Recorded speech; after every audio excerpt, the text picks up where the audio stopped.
winners to the Winning Play Podcast. Alongside Robb Hue and Drew James, I'm your host, Kendall Capps. Boys, coming out of what was a hectic and pretty crazy NFL Week 7, it was a number of games that came down to the finish, some really statement wins. It was really exciting. I know, especially that opening window, we had some crazy finishes. The Packers with a really, really big win coming from behind late to beat the Texans. And then Detroit going on the road in Minnesota in a battle of, might be, a potential look into the NFC Championship game with the way the rest of the conference seems to be falling out. I'm curious, Rob, what was the bigger statement win for you? I gotta say it was the Lions. And here's why. We're talking about a division rival, so regardless of how each team is doing, division games are usually a little tougher. They know each other so well. And also, the Packers defense looked great against Houston, but it just seemed like CJ Stroud without Nico, he just had a really off game, 86 yards. Now Mixon really did a lot of work against the Green Bay defense, but in a game where Stroud only throws like 86 yards, I think that's a little bit anomalous. So I'm going to say that the Lions over Minnesota, they were undefeated, coming in hot. I think that's a big, big statement game. Yeah, I agree with Rob there. I think the Lions, especially winning after the loss of Hutchinson, going out there and still being able to pull out against the Vikings is huge. The Packers, I'm still waiting to see. Jordan Love tend to look great after he throws 2 quick interceptions every game. And then he looks fine the rest of the game.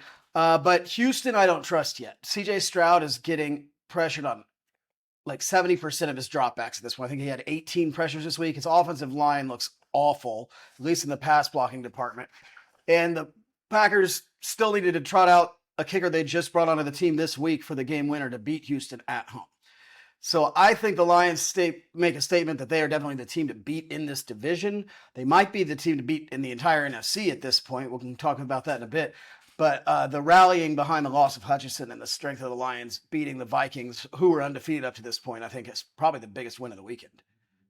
Yeah, I think you guys are right that you got to give some flowers to Detroit going on the road in that spot, knowing everything that they were dealing with Hutchinson, and the questions that they were facing with that defensive line without him. And for the most part, outside of one early 30-yard touchdown run to Aaron Jones on the second offensive play of the game for the Vikings, they mostly held him in check the rest of the way. So I was pretty impressed by that, but I don't want to minimize what Green Bay has done. For one, Jordan Love, he leads the NFL in touchdown passes. He missed 2 games, and he leads the NFL in touchdown passes. Dude's averaging 3 a game. I don't see that slowing down anytime soon. They have, obviously weapons all around the field around them. And defensively, their defense seems to be one of those ones that just makes plays. Even if they give up yards, they tend to make plays. They turn you over. And Drew, you're saying I'm not a huge believer in Houston. Houston, they were 5-1 and had pretty much handled everyone outside of Minnesota pretty easily. And so I don't think that was just a slouch. The fact that they were able to slow down that offense and do what they did in that game. I think Green Bay is a legit contender and threat in the NFC. But albeit I have to agree that the Lions going into Minnesota might be a little bit bigger. There was one other massive game, obviously, in the late window. The Chiefs go on the road to San Francisco. Now, granted, both teams were banged up. And then the Niners, as we'll talk about, obviously lost basically half of their squad when it comes to skill position players. But once again, the Chiefs, it's amazing. Mahomes has 170 yards or so passing. The offense doesn't look like it's making any plays downfield, and yet they win by double digits on the road, and the defense does its job again. I just want to fact check real quick. Baker leads the league in NFL or in touchdowns, but I think Don't Jordan they Love both have maybe. 15? No, I Baker has believe like they both have 18 at this 15. point. No, Baker he had 15 Oh, going into okay. Monday Night Football. It was I going think into Monday Jordan. Night I think Football. Jordan Okay. might have a slight edge in touchdowns per game, maybe, but It's a Baker big is edge because he missed 2 games. yeah, Baker has 3 more than him at this point. But yeah, the San Francisco KC game. Guys, I told you this off screen a little bit. Kansas City is a running defensive team now. Their quarterback, we don't need to talk about him much except for the fact that he has 6 touchdowns and 8 interceptions, and they're still undefeated. I don't know many other teams in history that could really say that. And it's a testament to Brett Leach and Andy Reid and Spags for continuing to win with a totally different style of team than they have in the past. Well, it's funny that you mentioned that stat because the last time we saw a team start 6-0 and have their quarterback have more picks than touchdowns at this point was the Denver Broncos led by Peyton Manning when they won the Super Bowl 10 years ago. That team started 6-0. Peyton had 7 TDs, 10 picks through their first 6 games, It's a great and they went grab. on to win the whole thing, mostly riding that defense. And if you look at, like, there's certainly plenty of comparisons that you could make. Drew, what do you make what the Chiefs are doing? I mean, first off, what the Chiefs are doing on defense is ridiculous. I saw the stat this week. The last time the Chiefs allowed a 300-yard passer was in the Super Bowl against the Eagles. That's how long it's been since the Chiefs have allowed a 300-yard passer. And so when you have the best quarterback in football, it's easy to overlook a team that has been really the best defensive team in the league for years now. That being said, some of the Mahomes shade, he's down about as many pieces as you can be down. He's down as RB1. He's down, I don't even know how many receivers at this point. They're saying Juju's out for multiple weeks now after he kind of looked like he could step in. The Chiefs' leading receiver is still Rashee Rice, and he hasn't played since like week 3. They don't have anybody to catch the ball there. And Mahomes does, as long as your defense can keep you in the game, Mahomes is always going to find a way to come win. I know a lot of people were upset about his play on the sideline on that run this week. I thought that was great. Everybody's acting like the defenders were scared to hit him when no, he just juked out a defender who fell to the side. You could always push him out of bounds. But Mahomes, yes, he's having to make crazier plays and throw to less reliable guys, so there's going to be turnovers. But who else do you want with the ball in their hands at the end of the game, no matter who's catching the ball? That's So I think true, but I do want to hold him a little bit accountable because we're talking about 1.5 seasons now of far below the expectations of play for Mahomes. I mean, well, and again, last we are season talking they about. led the league in drops with no receivers. Oh, okay, but you're giving him a whole lot of grace that I don't think we would give a lot Well, of well, other Rob, quarterbacks. are you trying He's to also won 12 straight games. from a fantasy perspective or a reality perspective? Because in reality, stats to him don't matter. They've gone 24-2 or 24-3 during that Sure, stretch that you're talking about. absolutely. Like they don't lose. Like Yeah, it's amazing.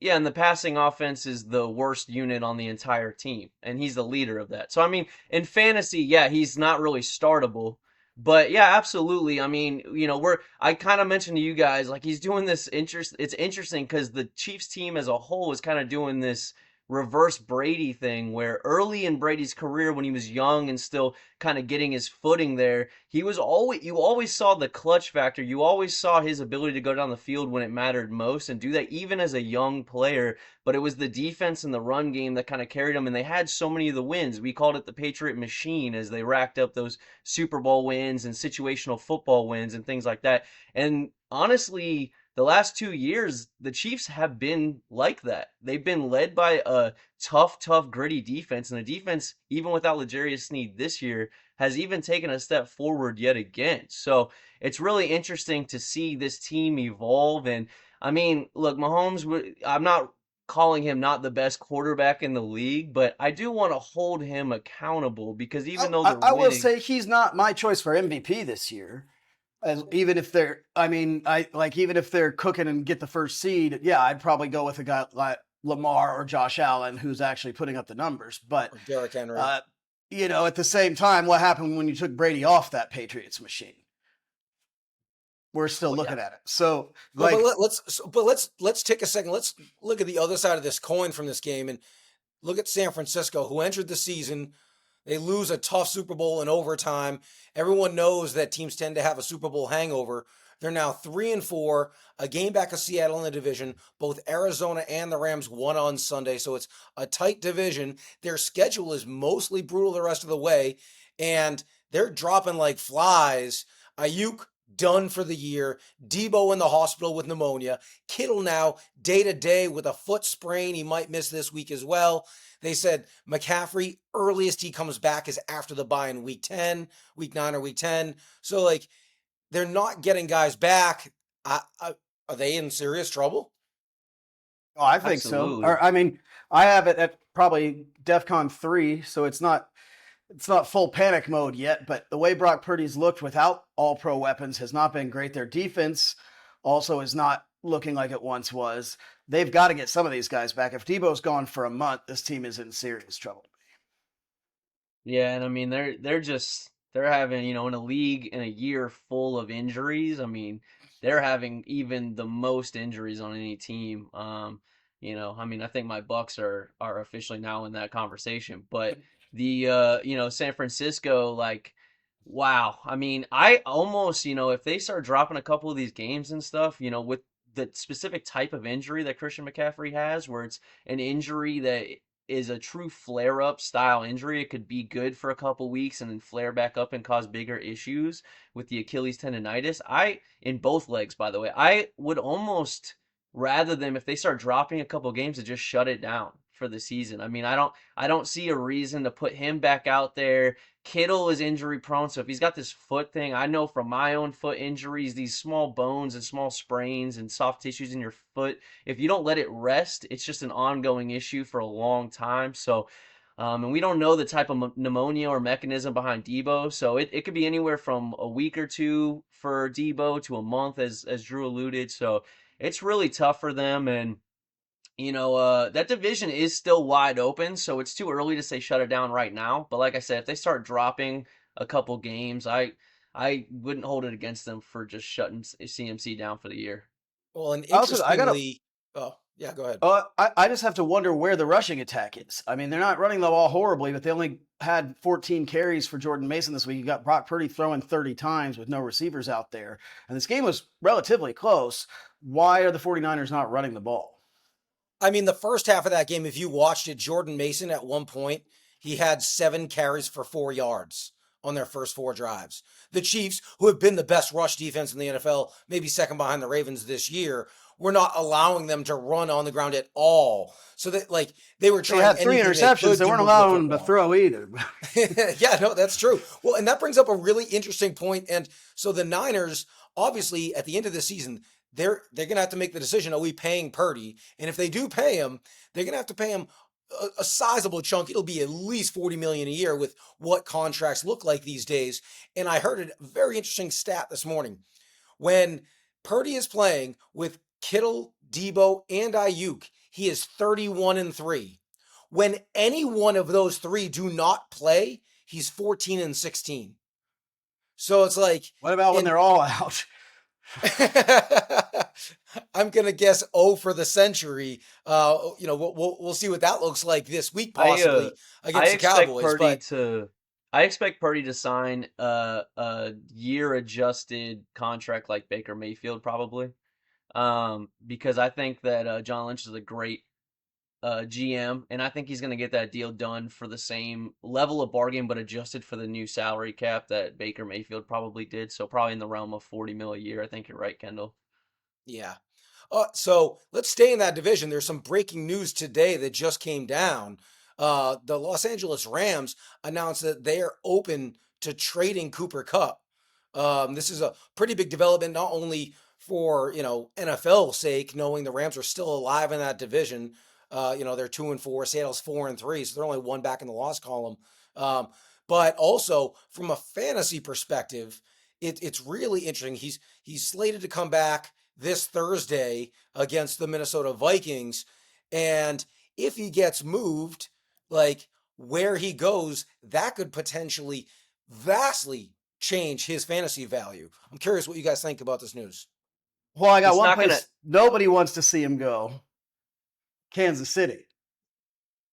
Yeah. I'll do you one better. I mean, the easiest fit and the best spot, which isn't going to happen because I know this team very well, is the Bucks. We have Liam Cohen.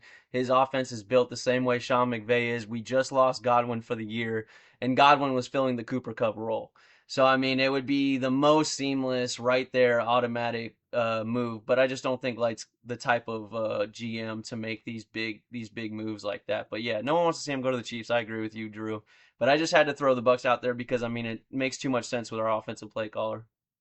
Also, another team I was thinking of that was reportedly in the market for a receiver all offseason long and is now looking a little scarier is the Pittsburgh Steelers.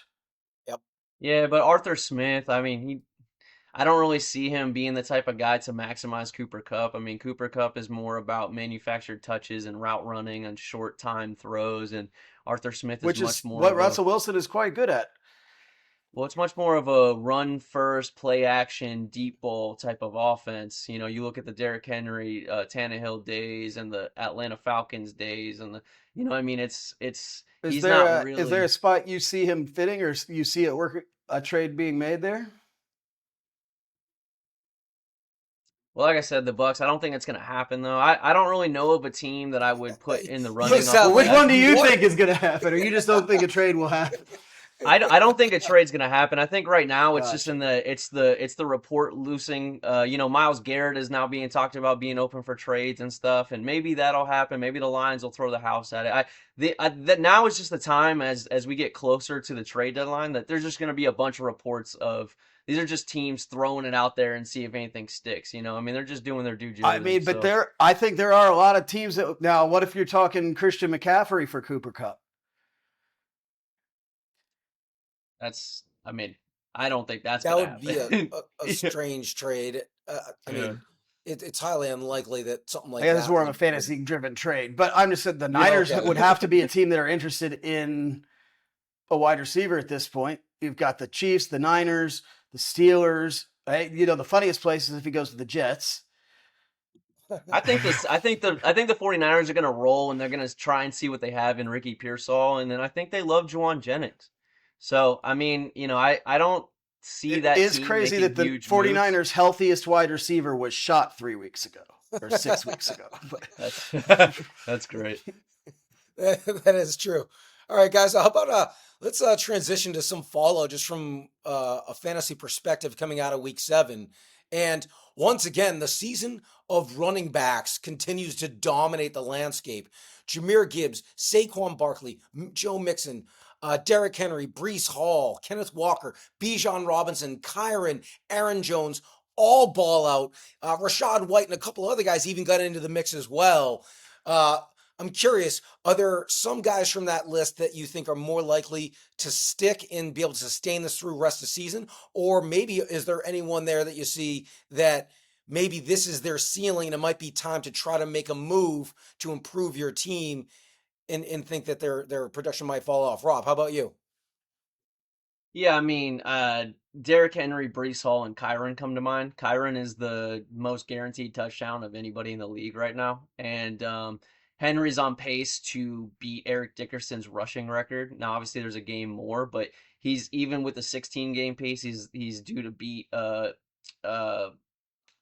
running back for the Giants back in the day, Tiki Barber, for the most yards by a 30 plus running back.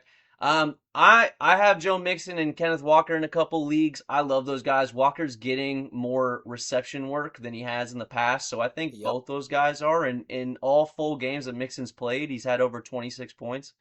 So I'm a little worried about Mixon's age, but honestly, you could make an argument. Gibbs is a little touchy. Aaron Jones is a little touchy, but those other guys, I mean, I think they're all consistently gonna deliver now at this point. When it looked a little scary at first for the first 5 weeks of the season.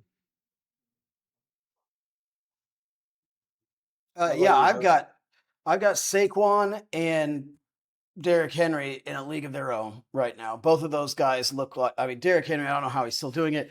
He looks like the best running back in the league on the best rushing offense in the league.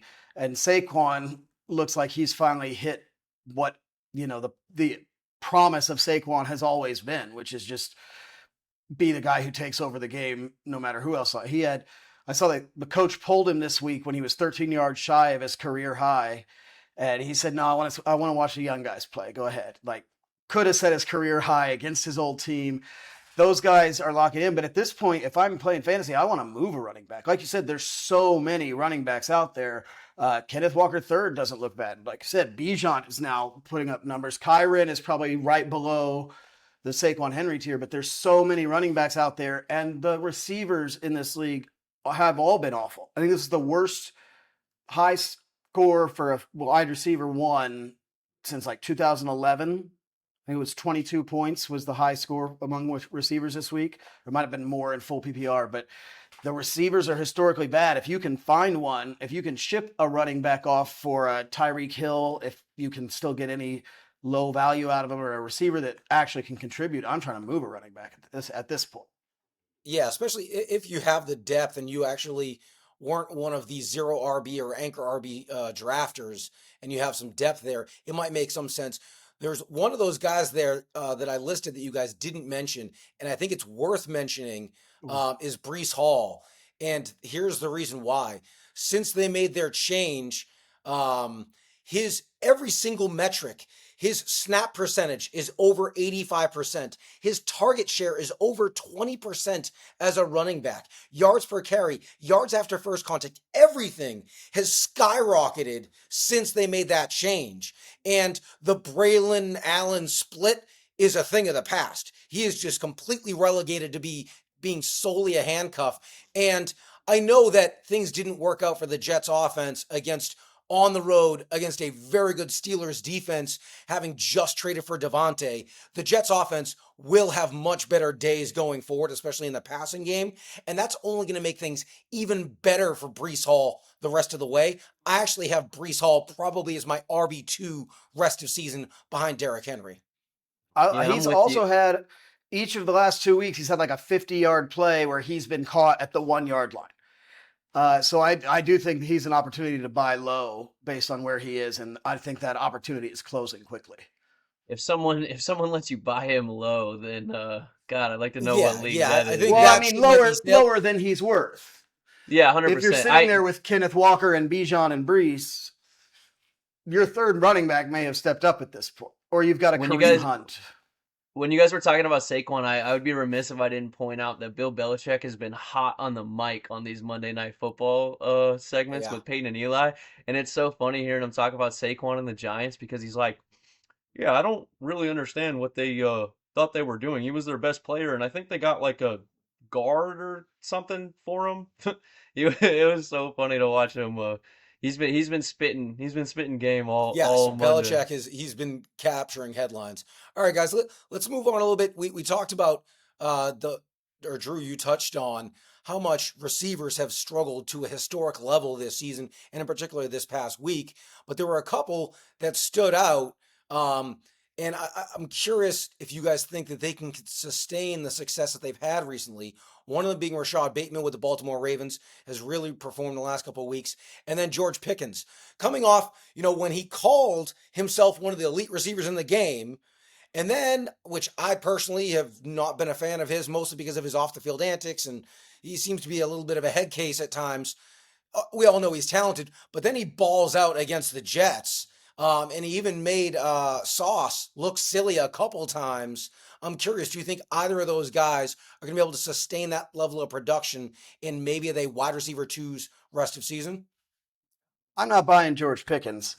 If I've got him, I'm so happy he had a good game, and I am shipping him out of town before his effort drops back off. He had a big game this week on 2 long balls that were actually horrible throws by Russell Wilson, and he made spectacular plays. We all know the talent is there. Let him show it now. Get him out. Get somebody in your team who's actually going to show up every week. I agree with the idea of Pickens as a sell high, but I disagree with your analysis of it, and I'll tell you why. It's the reason why is George Pickens I see as almost like an Alshon Jeffries guy, slightly different body type, but really that's his route tree are these 50-50 balls. And Russell Wilson, even in this older age and reduced athleticism and stuff like that, he's always been a phenomenal deep ball and Deep ball. 50-50 guy, and the way the trajectory of his passes specifically, he throws it higher than almost anybody, and that ball just Yeah, kind but of both of those floats ones he down caught in this there. week bounced off the defender's helmet before they got to George Pickens. Yeah, but Russ, they weren't horrible throws. I would disagree about that. I think Russ knows that Pickens is the guy on that team that you have to give a shot to beat the defender on, because when it's a one-on-one opportunity down the sideline, Pickens is better than almost any of the defenders could possibly be. So I actually see, despite, yes, I do see sell high because I think there still will be the up and down consistency. You're relying on these big plays and 50-50 balls, which is hard to do. So sell high while you have them. But if you don't manage to sell him, I do think this is a bump to his game the rest of the year. Um, and then Rashad Bateman, the whole Ravens offense right now, those weapons are working on incredible efficiency. We can maybe get to Mark Andrews a little bit later, but Rashad Bateman's doing probably the most I've ever seen on 4 receptions a game. He's doing like what Christian Watson was maybe people thought he was going to do if he could stay healthy, in his first season when he broke out.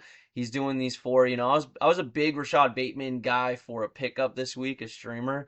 I just didn't put him as stream of the week because I don't like picking guys against my team. The but yeah, no, I actually see Pickens as a big bump. Sell high, I agree with you, Drew, like I said. But Bateman, I'm a little hesitant because the 4 receptions scares me. All right. Well, let's move on from there to another position that doesn't really get talked about a whole lot, but it's pretty amazing that here we are almost midway through the season, and guys like Patrick Mahomes that you, Rob, earlier in the show said is literally unplayable, which is wild. Who would have thought that Patrick Mahomes was unplayable in fantasy?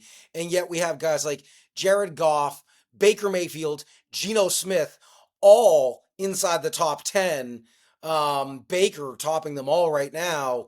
It like the quarterback landscape has been upside down, and there's obviously plenty of managers were able to scoop some of these guys up. Geno's still available in a lot of leagues. Goff and Baker have been picked up quite considerably across most of the landscape lately. But even Russ, you have to wonder, is that sustainable what he did in Pittsburgh? He had a great debut. He has Pickens to be able to throw those 50-50 balls. But the quarterback position is topsy-turvy.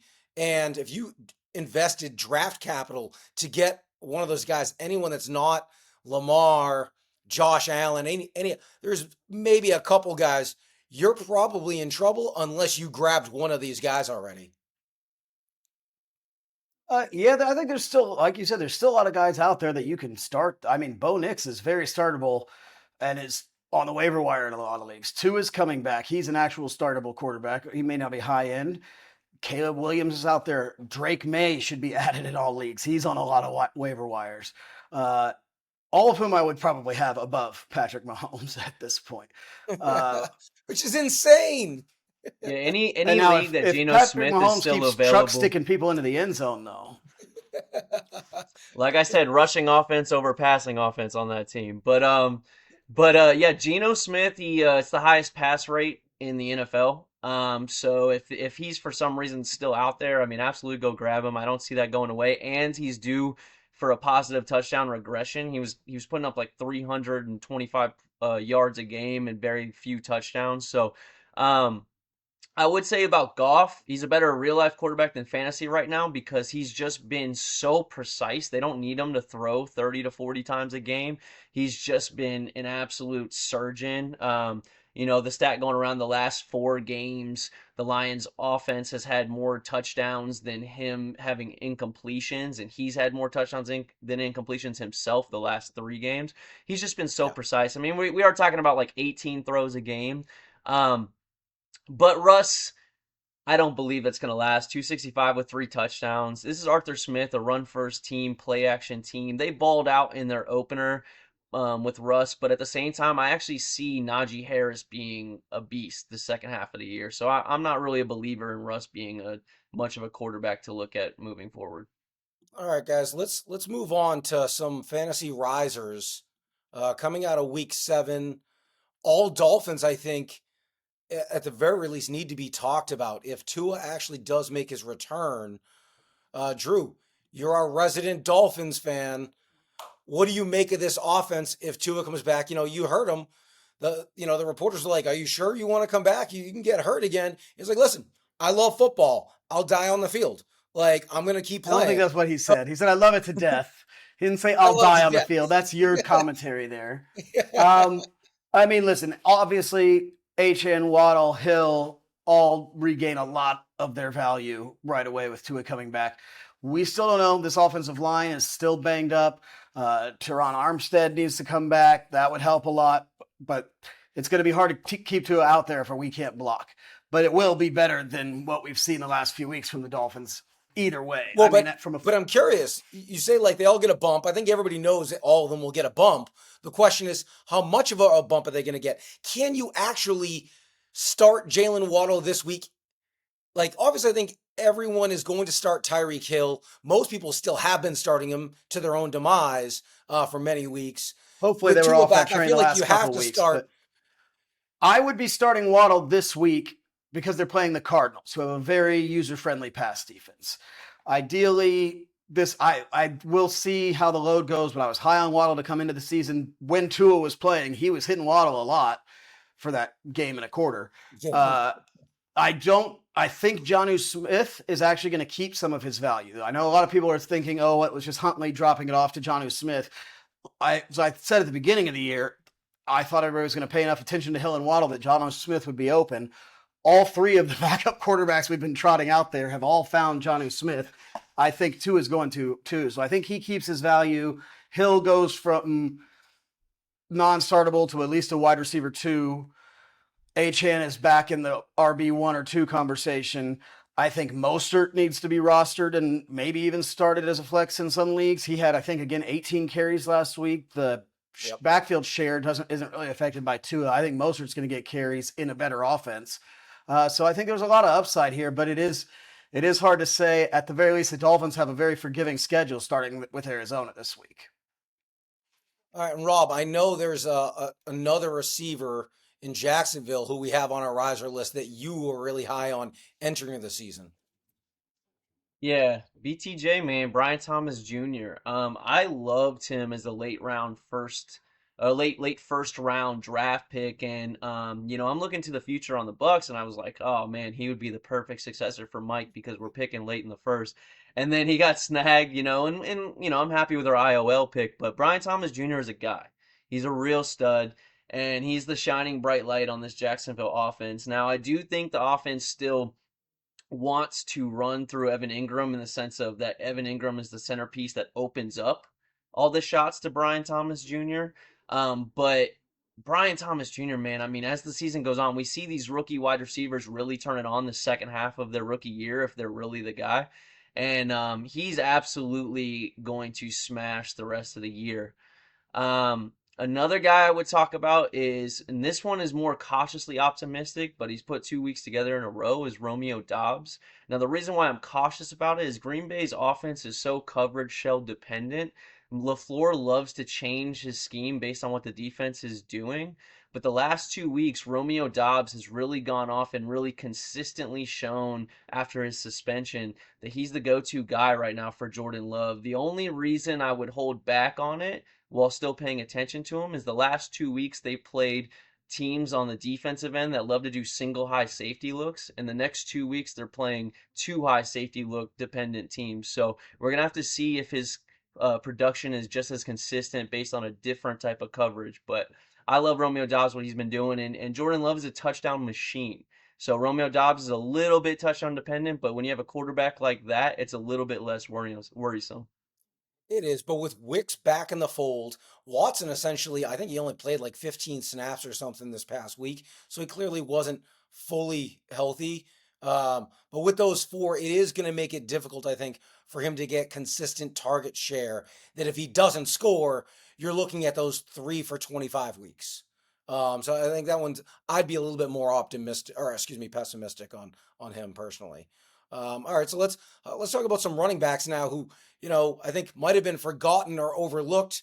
And in one, actually, we talked about him a few weeks ago when Isaiah Pacheco went down, and we were wondering, all right, well, for the week, we're going to grab Steele. We'll see how it goes.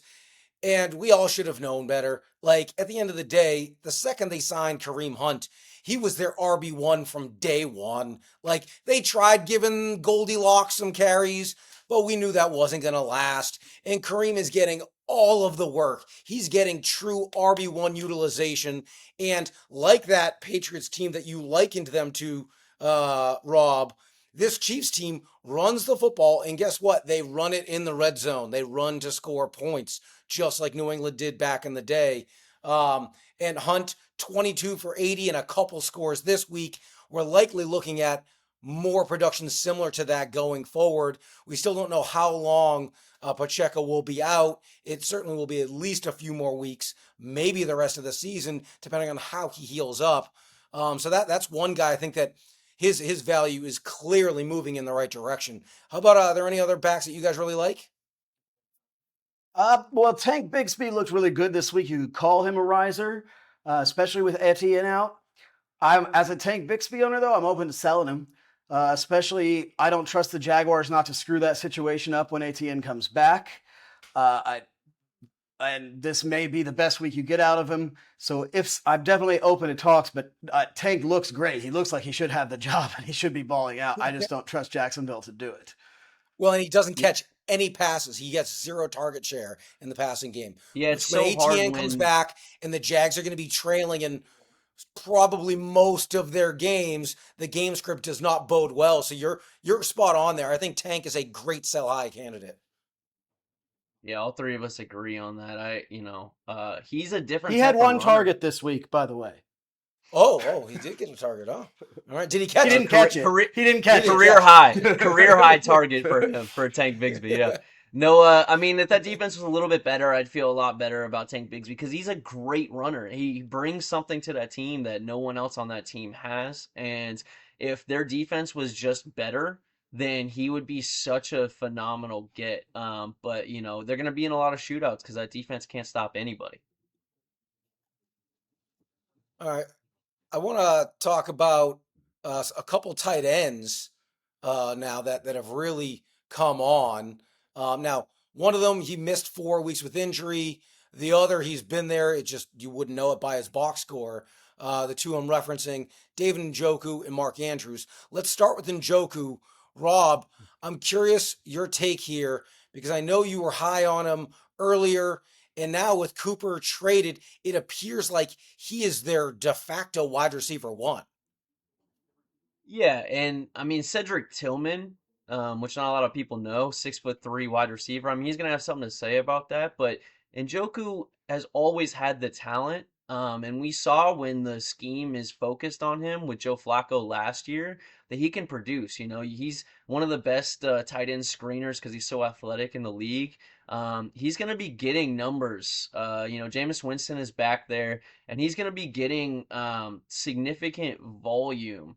I would say that when Cooper first got traded, I was immediately going, oh, he's the number one pass catcher. And then Cedric Tillman comes out and puts on a show, 8 for 83, I believe. So we'll have to see how that works out. But either way, Njoku's either going to be first or second read on most of these. And I have no doubt, looking at last year, that he's going to be a big focal part of their manufactured touches in that offense.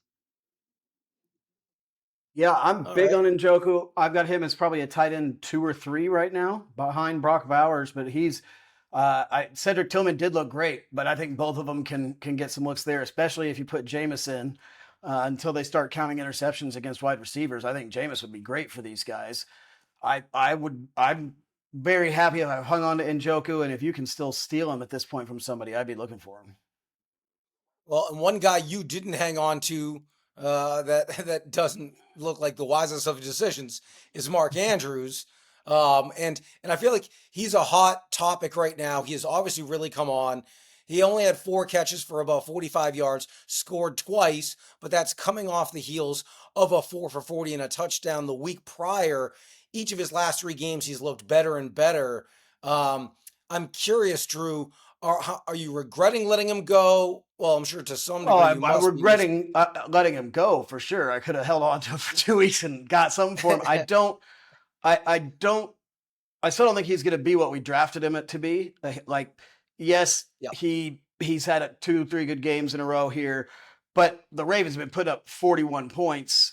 The Bucs defense looks like a sieve, and Mark Andrews was not the first to eat or the second to eat. So I think he's still touchdown dependent. That being said, the Ravens look like they're going to score a lot of touchdowns, and he is Lamar Jackson's red zone option there. So he's definitely back to being a tight end 1.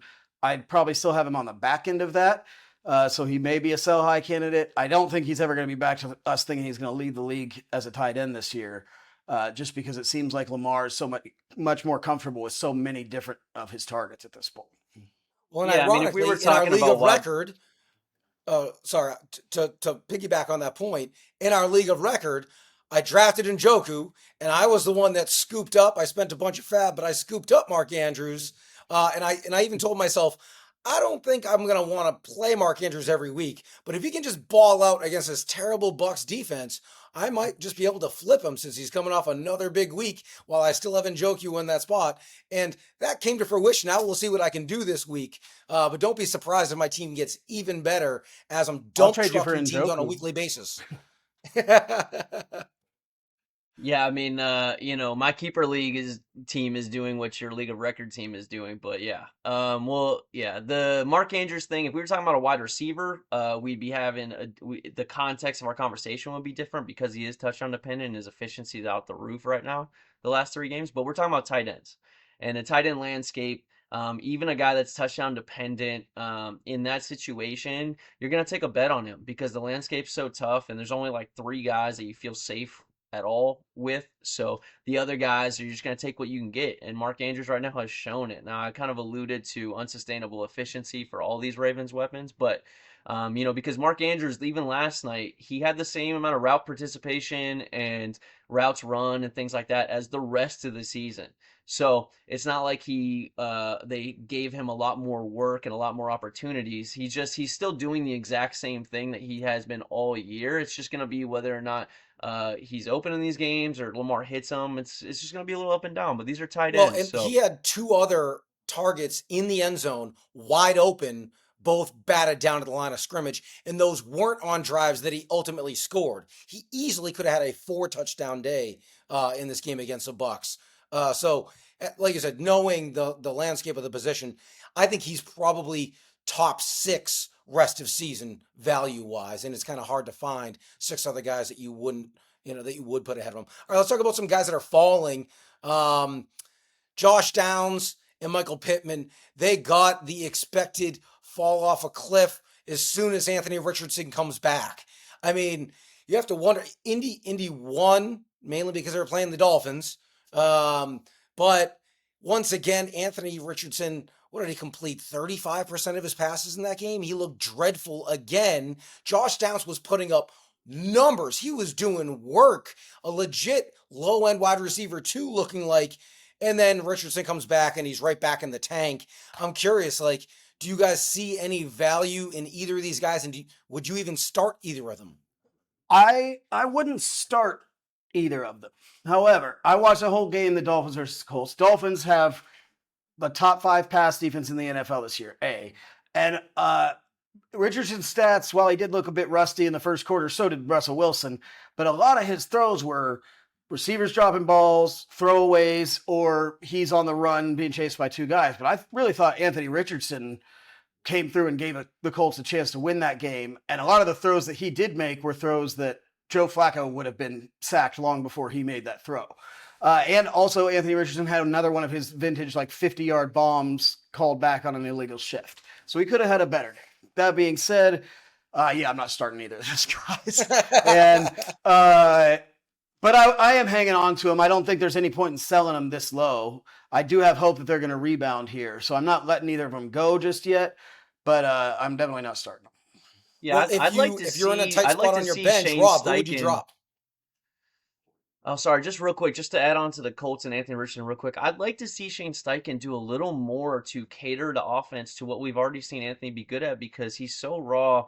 He's going to need time. They're going to have to shut down this season as far as playoff opportunity and just have this be a growing season for Anthony for their future because hold because on there. They're playing this week for the division lead. So that's a tough one to say. Shut the season down when if you win this week, you're in the lead of the division. You're in first place. But I do think in that first half, Shane Steichen, like you said, was very much playing it safe. And then when they needed to win and they started letting him run, that offense started to look a lot more threatening. So I do think you're right on him needing to keep catering to Anthony Richardson and not treating him like Joe Flacco. Well, we've seen quarterback come into the league oozing with talent, and he's more comfortable running the ball than throwing the ball. And even more than that, when you look at the types of throws they're good at, they're more down the middle of the field, deep throws, more than short and intermediate. And the guy I'm referring to is Lamar Jackson. So when he came into the league. So I would like to see them go hit the tape and look and see what Greg Roman did back in the day to help ease Lamar into this and give him the throws to make him feel comfortable because, part of this is on Anthony Richardson and how raw he is, and he needs to learn how to throw the ball in the proper spot. But at the same time, part of this has got to be on the offensive scheme around him because here's the guy you spent all this capital on. You might as well cater to the things we've had enough data to see right now at least what he feels comfortable doing. And it's not these short throws that require this short area accuracy. So just moving forward, I'd like to see a little bit more like that. Not wait till the end of the game to start having them run the ball. You So also But got to at the think end some of of the that day, if your opens up with criticism Jonathan is Taylor too. yes, I think like if they have a running game that should help things a little bit. But I'm sorry if we're coming to the conclusion that yeah he's just not going to be accurate at short to intermediate throws, then guess what? You're going to be a bust in the NFL. Flat, plain Yeah, and but simple. how If many you, games if has he you can't played in hit the a running NFL? back, well, he's played about 10, right? And he's completing I don't 48% think of his he's played passes. 10.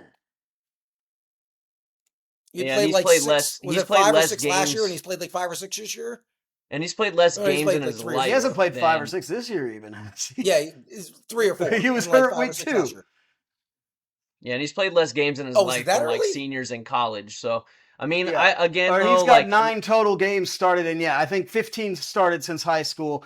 But you got to give him a season. Like I'm not No, busting you're out for right. Paul He can Flacco, but you improve. got to I'm play just him. saying if we're coming to the conclusion that we should scheme something up so he doesn't have to throw short to intermediate throws when this is the NFL, you have to be able to do that. Like, if we're coming to the conclusion that he can't do that already, then I can tell you right now he will be a bust. I but think it's that's not more that what at this point you want to get him on the run and be making the defense compensate to open up those short to intermediate throws a bit more. Yeah, where are the rollouts? Like, where are the play action, the RPOs? Like, I just don't see Which, it in this offense right now. Like, I don't know Yeah, but what some of that's that fair. they That's need their fair. running back. And some of that though he did, I think in the second half, Shane Steichen started to call more. But I very much watching the first half, Rob was screaming the same thing. And then as soon as they did start getting him out of the pocket, it really made the Dolphins defense start scrambling. All right, so listen, I think at this point, we have probably spent more time talking about the Dolphins Colts than anyone actually watched that game. So we should move Very on from true. that. Very true. There's another faller, and it's probably potentially the only chink in my armor in our league of record, and it's Alvin Kamara. And it's not even his fault, but you have to assume that his stock is considerably dwindling. The last few weeks, he's getting 20, 30 yards rushing on 10 carries. Yeah, in PPR leagues, he's keeping you afloat because he's catching a couple balls. But with Spencer Rattler in there, they still don't know for sure if Carr is coming back this week. They're down a number of other players on offense. Early on this season, it looked like Kamara was going to be, an RB3 overall potentially. Now it's like he's maybe an RB2 rest of the season. I'm curious. What do you think, Rob? I see Kamara as a buy low candidate. We've seen him on good teams, we've seen him on bad teams. No matter what it is, they find a way to use him. They use him when it's working, and they use him when it's not. So right now, now I would say buy low because if Derek Carr's not back, I don't love him. But once Derek Carr's back, and Olave's back, I see even if the Saints still aren't any good. I see the return to the usage, the dump off king, Derek Carr. So he's a great buy low candidate moving forward, basically. Yeah, Kendall, I'll buy him from you. I mean, that I would love to get in on some Alvin Kamara right now. You're saying buy low. This is the only game of the year he's even scored single-digit fantasy points. And yeah, you say the last 2-3 weeks he's still had 18 and 17 touches those weeks and scored 13 and 17 before this week against a Denver team that Kendall, you have been the one telling everybody how great this Denver defense is. Am I surprised that on a Thursday night game against this Denver team that he didn't come out there and ball out? Not at all. Guess who he plays coming up? The Chargers, the Panthers, the Falcons, the Browns. Then he gets the Rams, and then his fantasy playoffs are Giants, Commanders, Packers. I'll take some Kamara all day long. So All if right. you Well, want to now you start just talking, convinced me I've talked you that out I of the don't need trade. And now apparently I'm just gonna continue to steamroll and juggernaut my way through. All right, guys. So before we move on to some of the games this weekend, There's some injuries I just wanted to touch on really quickly. Jaden Daniels left early with a rib injury. He's questionable for their game against the Bears, knowing it's against that Bears defense coming off a bye. I'm guessing they don't play him, and if they do, I wouldn't be surprised if he gets knocked out again. So that's a hesitant. If you have him, you're going to start him if he plays, but just temper expectations there.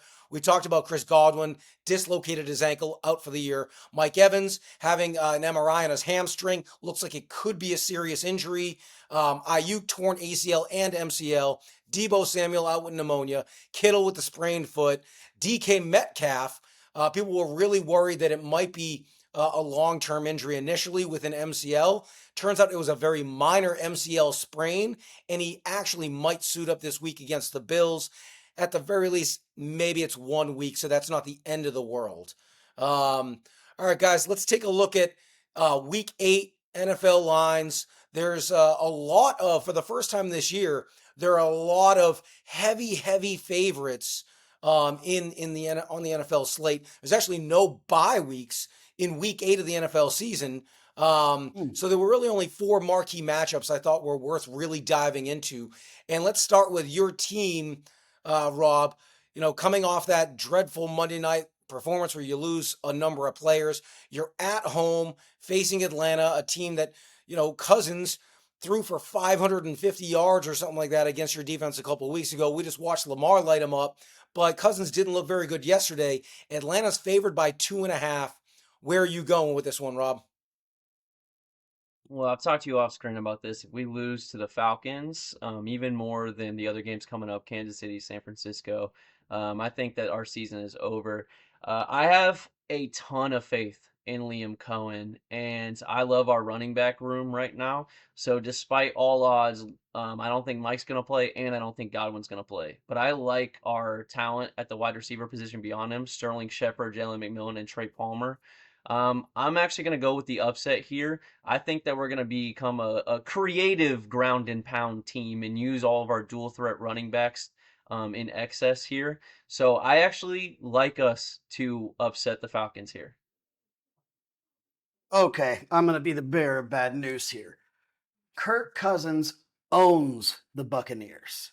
I want to give you his average per game stats in 4 games against the Buccaneers. He is averaging 350 passing yards, 2.5 touchdowns, and a half an interception with 110 rating. What was it? 2 weeks ago, he threw for 500 yards and 4 TDs on a defense that looks like it's more banged up and bullet hole ridden than it was 2 weeks ago. And the Bucs are dealing with the soul-crushing loss of their best 2 players on offense that created pretty much their whole offensive identity. I'm rooting for Tampa in this game. I think Baker, every time I see Baker, I'm more and more impressed and more convinced that he is an actual good to getting better NFL quarterback.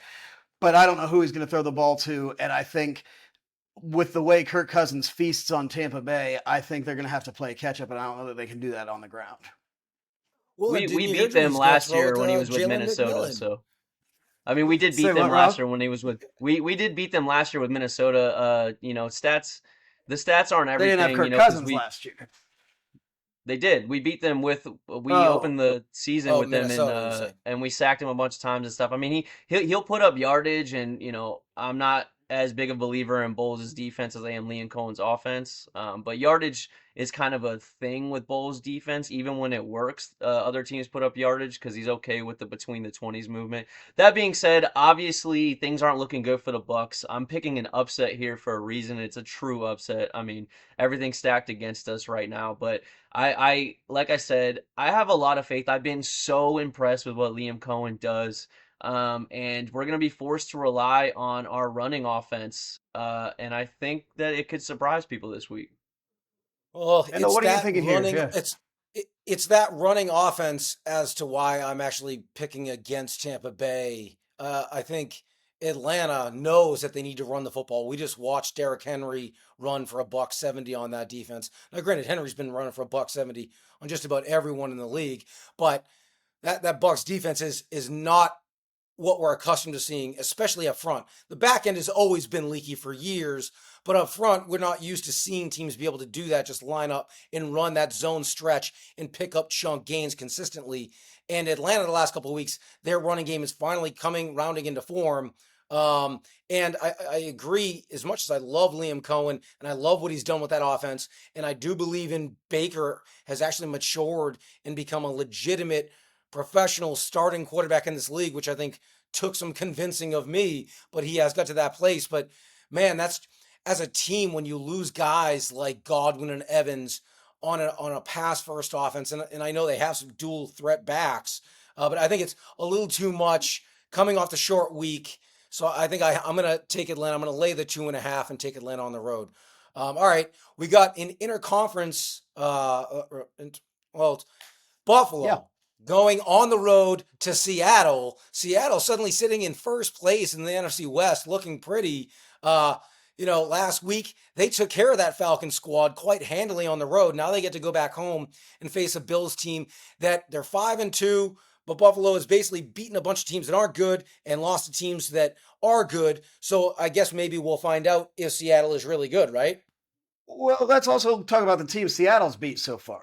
They beat the Broncos in a one-possession game. They beat the Patriots in a one-possession game. They crushed the Dolphins with no quarterback.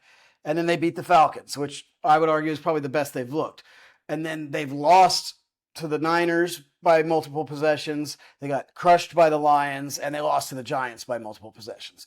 I don't think Seattle has proved it to me yet. The Bills, yes, have been beating up on some worse teams as well, but I think to the eye test, the Bills look a lot better. Amari Cooper's actually going to know the plays this week. I don't know if you saw his touchdown last week where his wide receiver had to say, "You go this way," and he still scored. I think Buffalo's going to get better. I think this is going to start to be a pretty good statement for the Bills. So I'm taking them to cover as well. Yeah, the Bills have really come on, and with the ad of Amari Cooper, I mean, this team is back in to make a deep playoff run. I mean, surprise, surprise, I think the top three teams in the AFC are the Bills, the Ravens, and the Chiefs. So, it was looking a little hairy for the Bills right now, but I can't see picking against the Bills in this game. DK Metcalf, even if he plays, he's going to be gimpy. I think he's going to sit this week out. And the Seahawks offensive line is their weakness. The Giants D line absolutely destroyed them in that game. That's the only reason why they lost. And the Bills D line has really come on. You know, their draft picks that hadn't really showed much in prior years. Epinesa is really getting a lot of sacks now lately and stuff like that. And I honestly think the Bills are going to run it down the Seahawks' throat with the tandem of Cook and Ray Davis. So I love the Seahawks, what they're doing this year. I actually see them as winning the division out now that San Fran is so injured and looking to kind of just drag across the finish line. But Bills in this game for sure. I, Even though with the line sitting at 3, I am curious to see if it moves during the week. Because if it moves to 3.5, I'm taking Seattle. If it comes down to 2.5, I'm taking Buffalo. I think Buffalo wins this game by a field goal if I had to guess right now. Because one thing that does concern me is we have watched week in and week out teams run the ball consistently well against that Buffalo defense. And Tennessee in the first half. Now we know Tennessee has a pop gun offense with no talent almost anywhere on it, except for Tony Pollard, apparently. And Pollard looked really good in that first half. Then Buffalo, their offense finally woke up. And once they went up a couple of scores in the second half, Tennessee abandoned the running game, and they had Mason Rudolph throwing footballs. So, like, I think that masks how bad the Bills' rush defense really is. And it's in knowing Seattle wants to run the football, especially if DK is out and Kenneth Walker has looked so damn good this year. I think Seattle is going to run the ball well in this game. I think they're going to score some points. And again, I'm reserving, if it's at 3, I'm calling right now the Bills will win that game by a field goal. All right, let's move on to another really crucial game for both teams when you look ahead to potential wild card situations. Chicago coming off a bye. They're giving 3 to the Washington Commanders. And I think a lot of eyes are obviously going to be on Jaden Daniels and whether or not he's going to suit up for this game. But based on the information that we have thus far, I would guess that he is held out this week. But obviously, when we're making these picks, it's earlier in the week. We don't know that for the time being. So you can preface your argument on which side you're going to go on both ways if you want, whether Jaden is playing or isn't playing. Drew, who do you like? I'm taking the Commanders, even with Marcus Mariota. And that's what probably my upset of the week. The best team the Bears have beat this year is still the Rams, and by a good chunk. They've beat up on some of the worst teams in the league and skated by. The Commanders have looked extremely impressive ever since they lost in Tampa Bay opening day. Since then, the Commanders have lost to the best teams in the league in great games and beat some of the teams that are looking like solid contenders. And the way they just steamrolled through the Panthers, I think I'm taking them either quarterback. But I think Jaden gets a start. I probably wouldn't start him in fantasy. I bet they try to run him out there. But either way, I'm taking Commanders here. Rob, what do you think? Yeah, the Bears -3 line has to be Vegas thinking that Jaden's going to be out. There's no way they Yep. give the Bears the points. But I'm gonna take the Bears. If that is true, if Mariota's out there, I don't have that confidence that Drew has. The Bears defense is way better than the Panthers defense, and when Mariota got in, they already had a lead and all that stuff. So the Bears He defense came in on way the better. second possession, though. The Commanders defense, I don't really believe that they're as good as they showed against the Panthers. I think the Panthers are just an absolute mess. Andy Dalton's turned into a pumpkin. And he's turned into playoff Andy I Dalton. mean, what's the highest score? I guess never mind. Okay, the Bears defense again has not given up a ton of points, but what offenses have they played? They have one of the best pass rushers and one of the best corners in there. I don't see Mariota doing anything. I think it's going to be a big disappointment if Mariota's the play. I take the Bears and lay the points, especially if Mariota's playing. Yeah, I'm with you, Rob. That defense, they've been good for 3 years now, and the question was, when will Chicago have an offense to help out that defense? And the last 3 games of Caleb, really since week one, Caleb Williams. If you look not only at just box scores, but with your eye test, watching Caleb Williams play, the game seems to have slowed down for him considerably each week. He's making correct reads now. He's also using his legs. He's averaging like 30, 40 yards rushing a game on like 5 or 6 carries. Like, he's starting to look like the guy that we thought he might be. And we know that the Washington Commanders, their defense and especially their secondary, is very, very porous. And now that Chicago's coming off the bye and they got DJ Moore, he's fully healthy. He wasn't, excuse me, not DJ Moore, Keenan Allen, and they have DJ Moore as well, who's been underutilized. That offense has gotten better every week. They're coming off the bye. Even though it's in Washington, if Jaden Daniels isn't there, I'm laying those points and I'm taking Chicago to improve to 5-2 in what is easily the best division in football. All right. Last game that we're going to go into, do a deep dive in, the age-old rivalry that brings us back to our childhood from the 90s.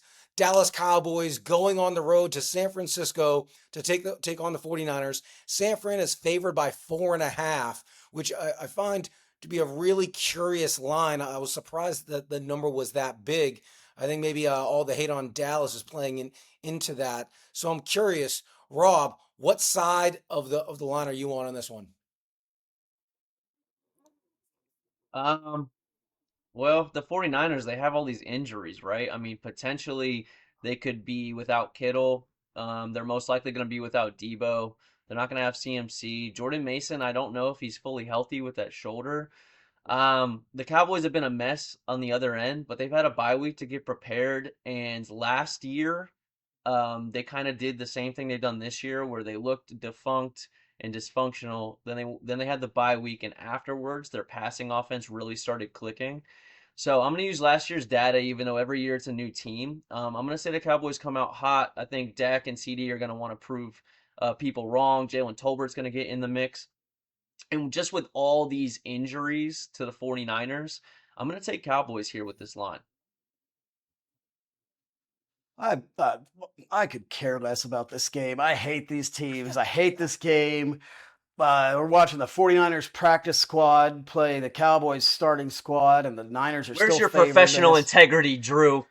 I'll take the Cowboys to cover, and I'll take the winner to be I don't care, but probably the Niners. All right, well, and it's going to be a trifecta. I'll take Dallas with the points because I think they're a live dog to win this game outright. I think Yeah. their offense is going to come to life. I look for CD to have a pretty big game this week after a couple quiet performances. I, But also, this is going to be one that you'll hear from me a little bit later in Kendall's corner because this is a perfect opportunity to tease. But we'll get to that well, shortly. before we go into our quick hits on the rest of these games, I've got an upset of the week for you. The Chiefs are favored by 10 this week, playing against the Las Vegas Raiders, which I know sounds like, hey, it should be a blowout. But right now, this Chiefs team isn't really blowing everybody out.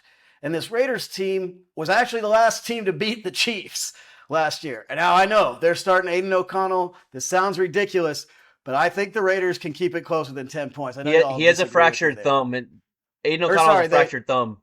they just picked up, what's his name? Back to Minshew. Well, they're back to Yeah, Minshew, No, right? no, the Raiders picked up somebody today. Shoot, off of Arizona's practice squad.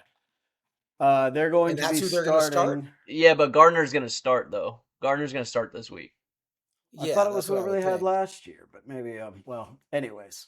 Desmond Ritter? Desmond Ritter, that's who they've got. Yeah. Yeah. They're not going to start him when he just walked into the building today. Probably not. But I think 10 points is a hell of a line for a team that's winning on defense and running the ball. I could see the Okay. Raiders scoring at But the you're end to cut saying it to 7. you like them to cover, but you're not Yes. saying Oh, it's yes. an Not upset. to, no, the not Raiders are to gonna win upset the game. Chiefs. No. I like the Raiders to score at the end to cut it to 8. Okay, a In a backdoor meaningless cut. score and a backdoor cover is much more likely as the Chiefs run out the clock. Okay, that's fair. I could totally see that because, yeah, like you said, they're not blowing anybody up. But their defense, the Chiefs' defense alone, will probably win the game. They could probably trot out whoever they want on offense, and they'll probably still win that game. Well, let's get a couple other quick hits here. What about Vikings Rams on Thursday? What are you thinking, Kendall? Vikings heading into this. The game is in Minnesota, isn't it? No, it's in Los Angeles. It's in Los Angeles. Now, granted, the Rams don't have much of a home field.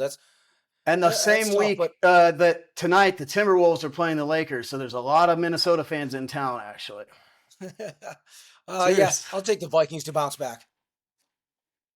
Yeah, I'm in the same boat. I mean, the Rams, I think, are going to be more dangerous with Cooper Kupp, but I like the Vikings team overall. So I'm going to go with the Vikings.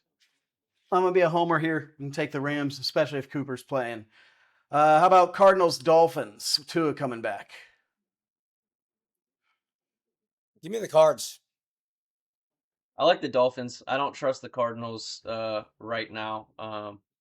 So I'm taking the Dolphins in Tua's return. I mean, we kind of seen right now, Russ coming back and blowing up. Tua's going to be ready, chomping at the bit. I think Mike McDaniel is going to pull out all the stops now that he has this guy that the scheme is dependent on. So I'm going to take the Dolphins here. Well, I'm obviously liking the Dolphins here, but I got a couple stats. I think it's been 3 years since Kyler Murray has won back-to-back games as a starter. He has not been able to pull off back-to-back games against a starter. And the even more important stat, new Call of Duty is coming out next week. Got to sell high on the Cardinals right now. Black Ops 6 coming down the pipe. He's getting the early copy. We've seen the last of Kyler Murray for the season. All right, what's the next game? Oh, sorry. 1 second as I just will edit this part out because I just changed that tab.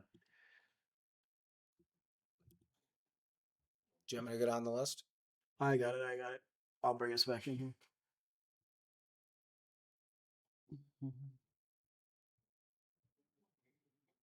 Okay, another big one that we haven't talked about yet. Eagles-Bengals. The Bengals finally looking like the team we hoped they were and kind of following the usual Bengals path of losing the first 4 games and then going on a stretch.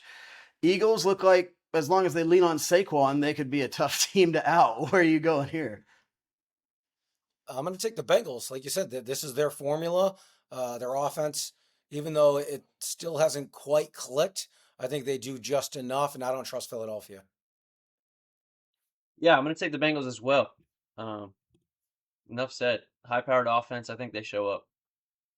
I'm going to take the Eagles here and think their offense is going to exploit this Bengals defense, and I think it'll be close, but a shootout.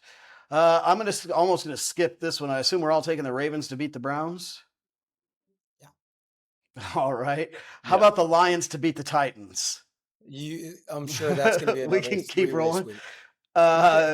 Okay, big AFC East battle: Jets versus the Patriots. Is the Jets season over? Does this win even mean it's not? I would assume, though, a loss does mean the Jets season is over.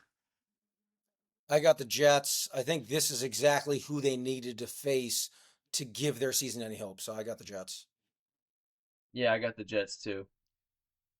I'm gonna take the Patriots at home with Drake May. I've picked against the Jets almost every week this year, and it's been going pretty well for me. So I'm gonna keep riding against the Jets and go Patriots. We talked. Did we get a chance to talk about Falcons Buccaneers? We did. Packers versus the Jaguars. Are the Jaguars gaining any momentum here? And is this Packers team ready to get upset? Packers will win the game, but I like the Jags getting 4.5. It's a funny line. Yeah, the Green Bay defense is actually the best unit in this game. Jaguars defense can't stop anybody, so I'm gonna take the Packers. I'll go with you on the Packers here. How about Colts versus Texan for the lead in the division? Colts 4-3, Texans 5-2, but the Texans obviously have looked better so far this year. What do you think, Kendall? Houston at home, they're going to bounce back. They have the better quarterback. They have the better team.